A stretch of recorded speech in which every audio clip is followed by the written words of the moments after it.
दुआ एक शील्ड है, शील्ड। अगर दुआ करने लगोगे ना तो तुम जिंदगी में ऐसे ग्रो करोगे।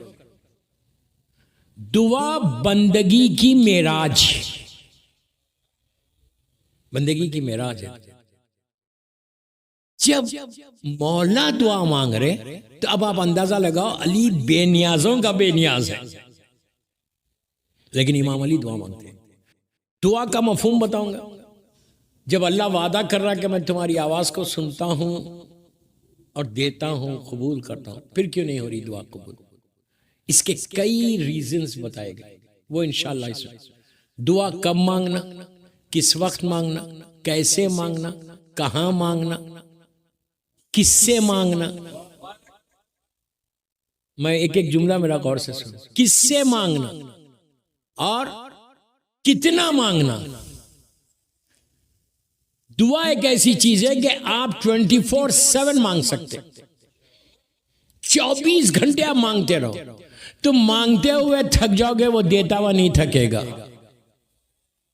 ये याद रखो। दुआ में कभी तकल्लुफ नहीं करना, कभी ये नहीं सोचना कि वो क्या बोलेगा, ये यही क्या बोलेगा, कभी नहीं सोचना। दुआ स्टाइल से नहीं मांगना, शर्मा के नहीं मांगना। दुआ बेनियाजी से मांगना, यकीन से मांगना कि वो देने वाला है और मैं लेने वाला हूं। दोस्तों, अगर दुआ तुम समझ जाओ और दुआ मांगने लगो, तुम्हारे सारे डे टू डे लाइफ के प्रॉब्लम सॉल्व हो जाएंगे। कोई देखिए, प्रॉब्लम्स तो आते हैं। अगर प्रॉब्लम्स इंसान की जिंदगी में ना आए तो वो फिरौन बन जाए। प्रॉब्लम आते हैं, जाते भी उन्हीं की वजह से। मुसलसल दुआ मांगते। मजलिस का आगाज किया, इया का नाबुदो व इया का नस्तईन। हम क्या कह रहे हैं सूरह अलहम में? कब कह रहे? पहले उसकी तारीफ की, फिर उसकी सिफात बताई कि तू रहमान भी है, रहीम भी है। फिर ये बताया कि तू रोजे जजा का मालिक भी है। फिर कहा इया का नाबुदो व इया का नस्तईन, कि अल्लाह मैं तेरी इबादत करता हूं और सिर्फ तुझसे मांगता हूं। इबादत सिर्फ अल्लाह की, अब मांगना सिर्फ उससे है। लेकिन कोई गलत नहीं समझे कि डायरेक्ट तो मांगो भी मत, डायरेक्ट के आदी नहीं बनो, कभी नहीं मांगना डायरेक्ट। हमेशा वास्ता देके, हमेशा वसीला लेके मांगना। और ये वसीला भी अपना नहीं, जिसको अल्लाह ने बनाया उनका वसीला।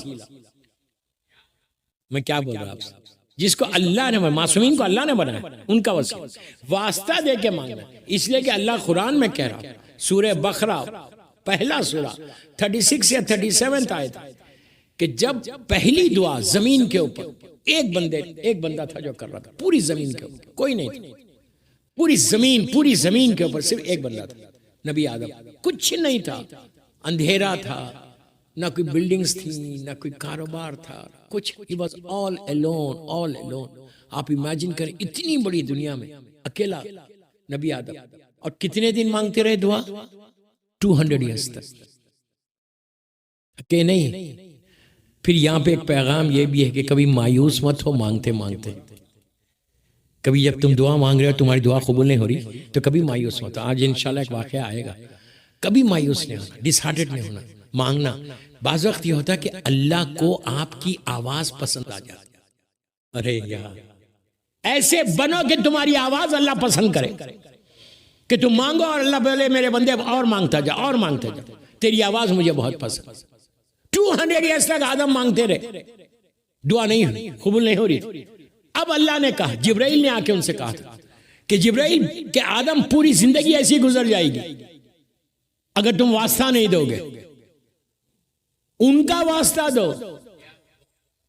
जिनकी नूर की वजह से मलाइका ने तुमको सजदा किया। मलाइका ने जो सजदा किया था, नूर मोहम्मद और आले मोहम्मद था इनकी पेशानी में। अल्लाह कुरान में कह रहा है, बिस्मिल्लाह फतलक़ा आदम मिन रब्बिही कलिमात फताबा अलैहि इन्नहु हुवत तव्वाबुर रहीम। हमने आदम को चंद कलिमात की तालीम दी, उन्होंने उन कलिमात का वास्ता दिया, हमने दुआ कबूल की और हम बड़े तव्वाबुर रहीम हैं। तो नबी आदम की दुआ कबूल नहीं हो रही बगैर वसीले के, तो हमारी कहां से होगी? क्या कहा था? कहो अल्लाहुम्मा इन्नी अस्अलुका बेहक़्क़े मोहम्मद व आले मोहम्मद।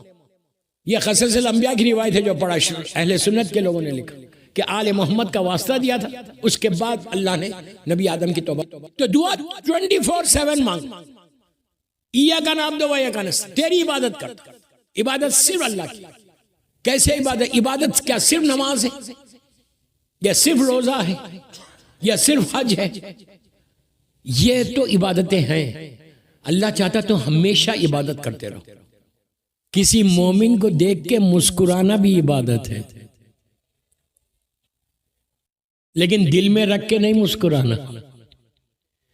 मुस्कुराओ बिल्कुल क्लीन हार्ट रखकर, तो वो इबादत है। दिल में भरा हुआ है और मैं उसको देख के मुस्कुरा रहा, कोई फायदा ही नहीं है। ये सब चीजों को जब तक हटाओगे नहीं, दुआ कबूल नहीं होगी। नहीं कबूल होने के जो रीजन है वो एक एक बताता जाऊंगा। अगर ये रीजन है मेरे दिल में कि मैं एक मोमिन से बड़ा नाराज हूं, राजी नहीं होता, अब मुस्कुरा रहा देख के, वो सामने वाला समझ रहा है ये सही मेरा चाहने वाला है, लेकिन दिल में मेरे भरा हुआ इसके खिलाफ, तो फायदा क्या? वो मोमिन ही क्या? अगर मैं इस तरह किसी को माफी नहीं करूं, वो मोमिन बनी कि अगर तुम किसी को माफ नहीं करोगे तो तुम मोमिन बन ही नहीं सकते। अगर तुम्हारे पास ये आदत ना हो माफी की, किसी को माफ नहीं। कितने लोगों को मैं जानता हूं पूरी दुनिया में, नहीं मौलाना मैं तो इसको माफ नहीं करूंगा, रिश्तेदारी है, मैं नहीं करता माफ, उसने ऐसा किया ऐसा किया ऐसा किया ऐसा किया, ठीक है माफी नहीं करूंगा। माफी की सिफत मासूमीन की है, मासूमीन की सिफत, अल्लाह की सिफत। तव्वाबुर रहीम बार बार बोल रहा हूं, वो बोल रहा सिर्फ एक दफा आ जाओ मेरे पास, सिर्फ एक दफा आके मुझे सॉरी बोल दो, मैं सारे गुनाह माफ कर दूंगा। दोस्तों यकीन नहीं आ रहा आपको? अल्लाह बोल रहा जस्ट कम वंस, एक दफा आके जस्ट से सॉरी, मुझे सॉरी बोल दो, माफी मांग लो, मैं उसी वक्त माफ करूंगा। कितने आमाल बताए गए, मैं इंशाल्लाह बहुत दुआएं दूंगा इस खमसे में, इंशाल्लाह कोशिश करूंगा। इतने कहता है कि एक दफा बोलो, जस्ट से वन सॉरी।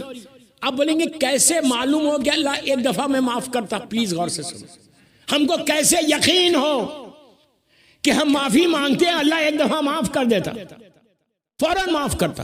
उसका सबूत आशूरे की सुबह है। नहीं समझे अभी तक? मैं जो बोल रहा हूं समझे आप मैं क्या बोल रहा हूं? ये कैसे हमको यकीन हो, मालूम हो कि अल्लाह एक सॉरी पे माफ करता है? तो सबूत करबला ने दिया, हुसैन इब्न अली ने दिया।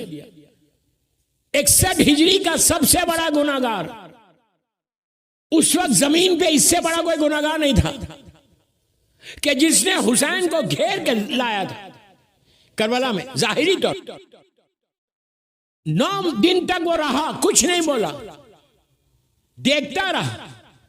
अब उसका शऊर बेदार हुआ, वो दुआएं मांगने लगा कि अल्लाह मुझे रास्ता बता, मुझे माफ करके रास्ता बता। उसके दिल में यकीन आया कि मैं अगर हुसैन के पास जाऊंगा तो हुसैन मुझे माफ करेंगे।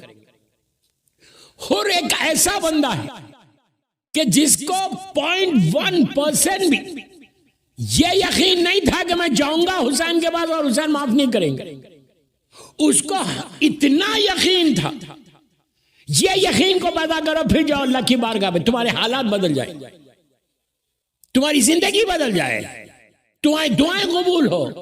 दोस्तों दुनिया वालों के पास कुछ नहीं है, आपके पास 14 दरवाजे हैं, 14 मासूमीन है।